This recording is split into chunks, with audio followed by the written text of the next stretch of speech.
अस्सलाम वालेकुम viewers, global info की वीडियो में एक बार फिर से खुश आमदीद। वीवर्स, आज हम आपको ऐसी चोरियों के बारे में बताने जा रहे हैं जो निहायत होशियारी और चालाकी से सरअंजाम दी गई, लेकिन किसी को भी इन चोरियों की कानो कान खबर ही ना हो सकी। तो चलिए आइए शुरू करते हैं, लेकिन उससे पहले आप सबसे गुजारिश है कि अगर अभी तक आप लोगों ने हमारे चैनल को सब्सक्राइब नहीं किया तो फौरन से पहले सब्सक्राइब करें, साथ बने बेल आइकन को प्रेस करें और हमारी आने वाली हर नई वीडियो का नोटिफिकेशन हासिल करें। चोरों के लिए फार्मेसी इंतहाई आसान टारगेट होता है, क्योंकि फार्मेसी में कई ऐसी अद्वियात होती हैं जिनकी ब्लैक मार्केट में 3 गुना ज़्यादा कीमत होती है, और ये बात इन चोरों को अच्छी तरह मालूम थी। 2015 में टेक्सास में चोर एक फार्मेसी में एक खिड़की के जरिए दाखिल हुए। इनको अच्छी तरह मालूम था कि अलार्म सेंसर्स कहाँ लगे हुए हैं और उनको कैसे बाईपास करना है। बगैर किसी अलार्म बजने के चोर फार्मेसी के पत्थरनुमा सेफ को तोड़ने का पूरा बंदोबस्त करके आए थे। ग्राइंडर की मदद से सेफ काटा गया और उसमें से निकलने वाले शोलों को बुझाने के लिए भी उनके पास एक खास केमिकल मौजूद था। चंद ही मिनटों में सेफ तोड़ दिया गया और चोर $10 लाख की मेडिसिन लेकर फरार हो गए। फार्मेसी के मैनेजर्स ने बताया कि हमारे पास पहले भी ऐसी कई चोरियां होती हैं, लेकिन ऐसी वेल प्लान्ड चोरी आज तक किसी ने नहीं की थी। कैलिफोर्निया में एप्पल का हेड ऑफिस मौजूद है। वहां पर 4 लड़के दिन दहाड़े एप्पल स्टोर में घुस गए और बेहद जारहियत और इंतहाई बेदर्दी से महंगे आईफोन और मैकबुक हथियाने लगे। वहां पर मौजूद कस्टमर्स के मुंह खुले के खुले रह गए, लेकिन किसी को भी बीच में आने की हिम्मत न हुई। तकरीबन पूरा एप्पल स्टोर सिर्फ 30 सेकंड्स में ही खाली कर दिया गया। चुराए गए सामान की कीमत भी $10 लाख के बराबर थी। कुछ ही अरसे के बाद इस गैंग के 17 लोगों को पुलिस ने अरेस्ट कर लिया। एटीएम से पैसे चुराने की वीडियोस तो हम सब ने कई मर्तबा देखी हैं, लेकिन इस बार ये चोर नए आइडियाज के साथ आए थे। इन चोरों ने एटीएम मशीन में एक मखसूस जगह पर गैस के जरिए धमाका करके उसका सेफ खोला।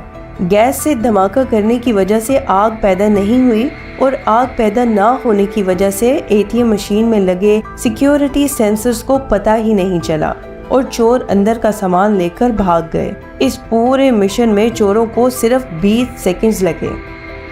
कई मगरबी ममालिक में पेट्रोल स्टेशन पे कोई इंसान ही नहीं होता।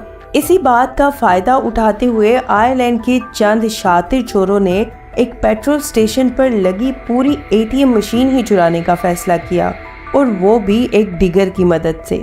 चोरों ने डिगर की मदद से पूरी एटीएम मशीन को उखाड़ दिया और एक वैन जिसकी छत कटी हुई थी उसमें मशीन को रखकर फरार हो गए। क्या आपको लगता है कि 1.5 करोड़ रुपए की टेस्ला कार भी कोई चोरी कर सकता है? जी हाँ, ऐसा होना बिल्कुल भी इम्पॉसिबल नहीं है। सिर्फ 2 चोरों ने 1.5 करोड़ की गाड़ी का सिक्योरिटी सिस्टम सिर्फ 5 सेकंड्स के अंदर क्रैक कर दिया। टेस्ला के अंदर एक ऐसा सिस्टम इंस्टॉल्ड है जिसके जरिए गाड़ी और उसका रिमोट आपस में कनेक्टेड रहते हैं। गाड़ी का रिमोट जब गाड़ी के करीब आता है तो गाड़ी खुद ब खुद अनलॉक हो जाती है। इसी सिक्योरिटी सिस्टम का फायदा उठाकर चोरों ने घर में पड़े रिमोट के सिग्नल्स को एम्पलीफाई किया और गाड़ी के करीब आकर उसे दोबारा ट्रांसमिट किया, जिसकी वजह से गाड़ी अनलॉक हुई और चोर बड़ी ही हिफाजत के साथ गाड़ी को चुराने में कामयाब हो गए। दुनिया में हर तरह की चोरियां होती रहती हैं, लेकिन इस बार की चोरी में कुछ ज़्यादा ही हो गया। एक ज्वेलरी स्टोर में 3 नहायत तेज और शातिर खवातीन दाखिल हुई। उनमें से 2 ने स्टोर के स्टाफ को बातों में उलझाया, जबकि तीसरी खातून ने 1-2 ज्वेलरी आइटम्स नहीं बल्कि पूरा ज्वेलरी ट्रे ही अपने कपड़ों में छुपा लिया।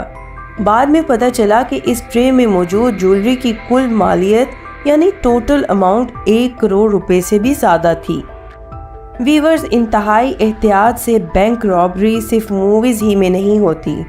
मिसाल के तौर पर अगस्त 2005 में चंद तजर्बाकार मुजरिमों ने सेंट्रल बैंक ऑफ ब्राजील से $70 मिलियन चुराए। इन पैसों का टोटल वजन ही 3,500 केजीज था, जो कि 3 टोयोटा गाड़ियों के वजन के बराबर बनता है। इस चोरी के लिए इन मुजरिमों ने 6 माह पहले इस बैंक के करीब एक घर रेंट पर लिया और इस घर से ही एक टनल खोदना शुरू कर दिया। اس علاقے میں زمین نرم ہونے کی وجہ سے ان کو کھدائی میں کسی قسم کی کوئی دشواری نہیں ہوئی اور نہ ہی زیادہ شور شرابہ ہوا۔ ان چوروں کی کیلکولیشن اتنی پرفیکٹ تھی کہ ان کا کھودا ہوا ٹنل سیدھا بینک کے والٹ میں نکلنا تھا۔ اب صرف 1 میٹر کا ٹنل ہی رہتا تھا جو ان چوروں نے ٹھیک چوری والے دن ہی کھودنا تھا، لہٰذا انہوں نے ویکینڈ کا فائدہ اٹھایا اور بقایا 1 میٹر ٹنل کھود کر سیدھا بینک والٹ میں داخل ہو گئے۔ سارے پیسے بینک والٹ سے بوریوں میں بھر بھر کر ٹنل کے ذریعے اپنے گھر میں رکھتے رہے، جس میں ان کو 7 گھنٹے لگ گئے، لیکن مجال ہے کہ کوئی ایک بھی سیکیورٹی الارم بجا ہو۔ 2 دن بعد منڈے کو بینک والوں کو اس رابری کے بارے میں علم ہوا جب پراپر ورکنگ ڈے سٹارٹ ہوا، لیکن تب تک یہ گینگ ملک چھوڑ کر بھاگ چکا تھا۔ کئی سالوں کی انویسٹیگیشن کے بعد بھی اس گینگ کے بارے میں کچھ پتہ نہ چل سکا۔ اب جس بینک رابری کے بارے میں ہم آپ کو بتانے جا رہے ہیں، یہ لندن کی تاریخی بینک رابریز میں شمار ہوتی ہے جو چند تجربہ کار بزرگوں نے انجام دی۔ نوجوان لوگوں سے اس بات کی امید تو پھر بھی کی جا سکتی ہے، لیکن بزرگ لوگوں کا یہ گینگ نہایت انہونی بات تھی۔ اس بزرگ گینگ نے بینک کے والٹ کا راستہ لفٹ کے ٹنل کے اندر سے نکالا اور والٹ کی دیوار میں انڈسٹریل گریڈ ڈرل سے انتہائی موٹا سوراخ کر دیا۔ لیکن سوال یہ ہے کہ اتنا شور ہوا تو اس شور کا کسی کو علم کیوں نہیں ہوا؟ وہ اس لیے کیونکہ اس دن لندن کے تمام فائنینشیل ڈپارٹمنٹ بینک ہالیڈیز پر تھے۔ اس بات کا فائدہ اس بزرگ گینگ نے پوری طرح سے اٹھایا اور انہوں نے بہت ہی سکون اور تسلی سے بینک کے والٹ میں موجود جویلری اور کیش کا صفایا کیا۔ چوری کیے گئے سامان کی ٹوٹل مالیت $17 ملین تھی۔ ویورز، دیکھنے میں تو یہ لوگ تجربہ کار چور تھے، لیکن یہ آسانی سے پکڑائی دے گئے۔ پکڑے جانے کے بعد ان میں سے ایک چور نے پولیس کو کنفیشن کیا کہ وہ سب چور آپس میں فون کے ذریعے کانٹیکٹ میں تھے، لیکن ان کے وہم و گمان میں بھی نہیں تھا کہ وہ ایسے اتنے جلدی پکڑے جائیں گے۔ جی تو ویورز، یہ تھی ہماری آج کی ویڈیو۔ امید کرتے ہیں ہماری باقی تمام ویڈیوز کی طرح آپ کو آج کی یہ ویڈیو بھی ضرور پسند آئے گی۔ آپ سے گزارش ہے کہ ہمارے چینل کو ضرور سبسکرائب کریں اور ہماری ویڈیوز کو لائک اور شیئر کریں۔ کمنٹس کے ذریعے اپنا فیڈ بیک ہم تک ضرور پہنچائیں۔